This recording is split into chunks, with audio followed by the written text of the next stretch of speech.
नमस्कार. मी डॉक्टर सरिता वाघमोडे कोळेकर. या व्हिडिओमध्ये आपण पाहूया, लहान मूल आजारी असेल तर काय काळजी घ्यावी? तर सर्वात पहिलं, लहान मूल आजारी असेल तर त्याच्याकडे काळजीपूर्वक लक्ष देणं खूप गरजेचं असतं.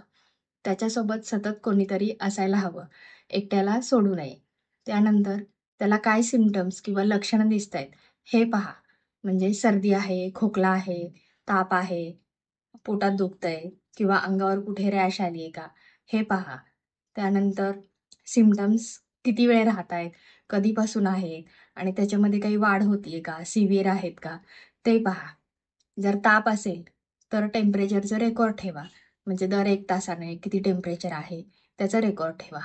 आणि जर 100 पेक्षा जास्त टेम्परेचर असेल, तर त्वरित डॉक्टरांशी संपर्क साधा. लहान मुलाची एनर्जी लेव्हल कशी आहे ते पहा. म्हणजे झोपून राहतंय का डेली ॲक्टिव्हिटीज चालू आहेत त्याच्या. तहान-भूक कशी आहे, नेहमीप्रमाणे आहे का त्याच्यामध्ये काही बदल झालाय? शी, शू यांना काही त्रास होतोय का? त्यानंतर मुलाला रेस्ट किंवा विश्रांती घेऊ द्या. त्याला कोमट पाणी प्यायला द्या किंवा हायड्रेटेड राहण्यासाठी पाण्यासोबत सूप, ज्यूस किंवा खीर, पचायला हलका असा आहार द्या, खिचडी वगैरे. त्यानंतर ताजी फळं, दूध अशा गोष्टी लहान मुलांना खायला द्या. जास्त तेलकट, तळलेले, मसालेदार, पॅकेज फ्रूट, बिस्किट, केक अशा गोष्टी अव्हॉइड करा. सर्दी, खोकला असेल तर गरम पाण्याची वाफ द्या आणि त्रास कोणताही असेल तरी देखील मनाने कोणतेही औषध देऊ नका. आधी ऑलरेडी डॉक्टरांनी प्रिस्क्राईब केलेलं किंवा घरामध्ये शिल्लक असलेलं औषध असं देणं हे टाळलं पाहिजे.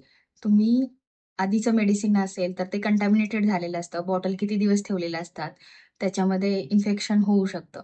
तर त्यामुळे लक्षणं पहा आणि तुमच्या नेहमीच्या डॉक्टरांशी किंवा फॅमिली डॉक्टरांशी कॉन्टॅक्ट करा आणि डॉक्टरांचा सल्ला घेऊनच लहान मुलांना औषधं द्या. लहान मुलांसाठी होमिओपॅथिक औषधं खूप उपयुक्त आहेत. लहान मुलांच्या प्रतिकारशक्तीमध्ये वाढ होते त्याच्यामुळे. नैसर्गिक पद्धतीने आजार बरा केला जातो आणि लहान मुलं ही औषधं अगदी आवडीने खातात कारण औषधं चवीला गोड असतात. त्यामुळे तुमच्या लहान मूल आजारी असेल, तर होमिओपॅथिक औषधं त्यांना नक्की द्या. थँक